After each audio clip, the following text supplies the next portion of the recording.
Now, I've made it no secret on this channel that I think Disney has something of a villain problem, which is a sentiment shared by many people. Even their most recent attempt at a straightforward villain wasn't exactly the best ever, and might just show how much they don't understand their own formula anymore. But setting that aside, the point is that many Disney movies of the 2010s and early 2020s didn't even have a villain and had their movies' conflicts be caused by other forces, up to and including the main character's own bad decisions. And most would agree that in a lot of these cases, it didn't work out so well, and that the stories in question would have actually benefited from having a villain. But that being said, that's not to say that the kind of stories Disney was trying to tell couldn't work without a villain, just that they haven't done a good job at it. And this is only further evidenced by the fact that one of Disney's biggest competitors, Dreamworks, actually did manage to make a movie of exactly that nature and have it work. The conflict is caused pretty much exclusively by the main characters, and there's no traditional bad guy, and yet all of the characters still remain completely sympathetic. And today, I'd like to go over how DreamWorks succeeded at this story template where Disney has repeatedly failed. And there will be spoilers for the movie in question ahead, as well as a Disney movie or two. So in case there's something you don't want ruined, you might just want to be on the lookout. You have been warned.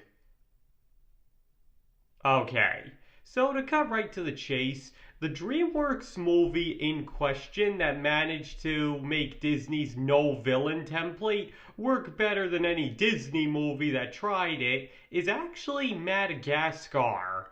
The farcical tale of zoo animals ending up stranded on the titular island. The movie is perhaps most well known today because of its various sequels and spin-offs, as well as actually being pretty funny. But rather than focusing on its humor, I'd instead like to focus on how it's able to tell its intended story without a bad guy while also managing to keep all of the main characters in a sympathetic light.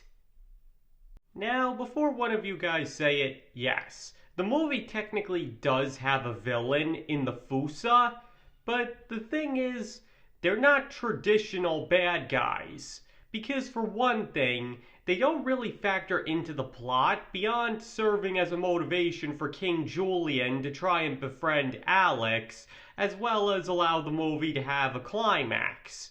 And for another, their threat level isn't exactly a big one. Because it's obvious right from their first appearance that they're terrified of Alex, and that as long as he's around, they aren't going to be a threat to anyone. Which is not only why King Julian wants him on their side, but exactly what ends up happening at the end of the movie. And for one final thing, they are just a collective entity rather than treated as individuals. To put it another way, there's no Fusa counterpart to King Julian that conspires to turn everybody into lunch or anything like that. They're just wild animals that pretty much behave as such.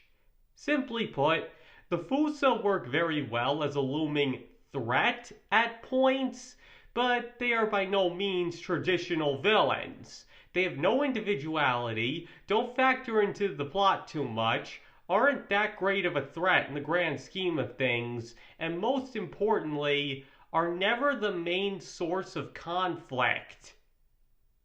Because that comes strictly from the characters of Marty and Alex. In fact, when you really look at this movie, every act has a different source of conflict. First it's Marty wanting to go visit the wild, then it's the animals trying to survive on the island and go home, and then they have to deal with Alex going feral as his need for meat becomes more and more desperate. And the thing is, that's not too different from how quite a few Disney movies tried to handle their respective conflicts. But a crucial difference here is in how these conflicts are presented compared to said Disney movies. because unlike them, and as I stated before, Madagascar manages to do all of this while making sure that the characters never lose the audience's sympathy. And this mainly comes down to the fact that the characters' actions are completely understandable. Like in the first half, Marty has lived his life in captivity and is having something of an existential crisis, wanting to get a taste of true freedom and what it feels like before he leaves Earth. And not only is that perfectly understandable and even relatable, but there's also that he never intended for that desire to spiral out of control. He was planning to just go to Connecticut and come back in the morning. Now, one can argue that it was obvious that it was never going to be that simple, but again, it makes sense that the consequences of that idea wouldn't occur to him, especially because the Penguins accidentally put the idea in his head that he could just board a train and nothing bad would happen, as well as not counting on the fact that his friends might chase him down to stop him. And when just that happens, and everything falls out of control, it also makes sense that he wouldn't immediately take responsibility for it. Because from his perspective, it's their fault for following him rather than his own for attempting it in the first place. And again, when you take his point of view into account, it's understandable why he thinks that way. But on the flip side, it also makes complete sense why Alex would be so mad at Marty. Because he was living his dream life, and since Marty had to run off, his life is completely ruined. And it's very easy to see why it is he feels that way, because it's more or less true. So even when he's acting like a pretty big jerk, it makes sense why he feels that way. And later on, once his instincts start taking over, it becomes even easier to sympathize with him because it's made so obvious that he's not doing any of it intentionally. After all, he's a lion who's been taken care of in captivity all of his life. So once that's all been taken away from him and he has no access to food, it's only natural that his primal instincts would take over. But at the same time, he doesn't want them to and goes out of his way not to hurt anyone. And in the end, puts his newfound scary nature to good use by using it to scare away the Fusa, saving them from becoming food for predators rather than devouring them himself. So my point is, not only do his actions make sense, but it's very easy to feel sorry for him because of it. And finally, there's also the fact that both characters are able to redeem themselves of their poor choices and less than savory behavior. Because not only is Marty shown just how cruel nature can really be, but once the boat arrives, he risks his life to try and save Alex, both taking responsibility for the fact that it is kind of his fault that they're in the situation they are, and making it clear that he doesn't blame Alex for what he's done because he knows he can't control himself. And as far as Alex goes, as I touched on earlier, he finally gets his primal instincts under control and saves his friends from the Fusa, once and for all proving that he's not going to let a little hunger get in the way of the good person he truly is. And that is how you tell a story without a traditional bad guy. Because while both characters make mistakes, the narrative still keeps them completely sympathetic and allows them to actually redeem themselves in the end. Because while the Fusa are still a threat to be dealt with, their biggest contribution to the movie might just be to serve as a redemption for both characters. Now, just contrast this with, say, Ralph Breaks the Internet, which might have just screwed up the having no bad guy template the worst. Because, first of all, both Ralph and Vanellope are barely recognizable from the first movie. They just make one dumb choice after the other, and the thing is, the audience knows them to be smarter than that.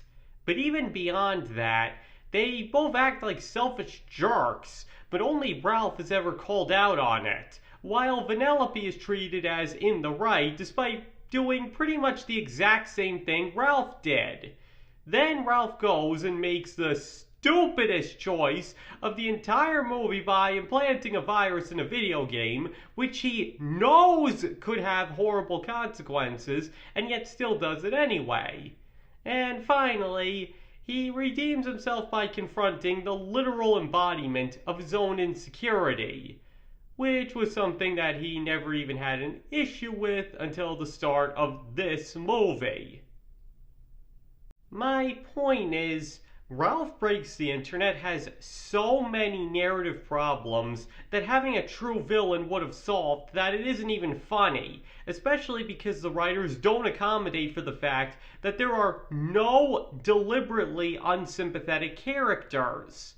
Because as I went over in my video on why people love Disney villains, which you can find a link in the description to, one of the most important jobs a villain has is to make the good characters look all the more sympathetic by comparison. So when there is no bad guy, it can make it a lot more difficult for sympathetic characters to do bad things and still be viewed that way by the audience. But Madagascar knew how to do this by having the characters' actions be both completely understandable and have them thoroughly redeem themselves within the narrative. And even then, they still make sure to put in something resembling a bad guy just to make sure that the audience's sympathies lie where they want them to. And as I've gone over in many other videos, that is one of the most important parts to telling any story. If the audience doesn't feel for the characters exactly what the writer wants them to, then it's never going to work out. And considering quite a bit of their more recent output, that appears to be something that Disney just cannot seem to get a grip on. Okay, I think that pretty much ends this video.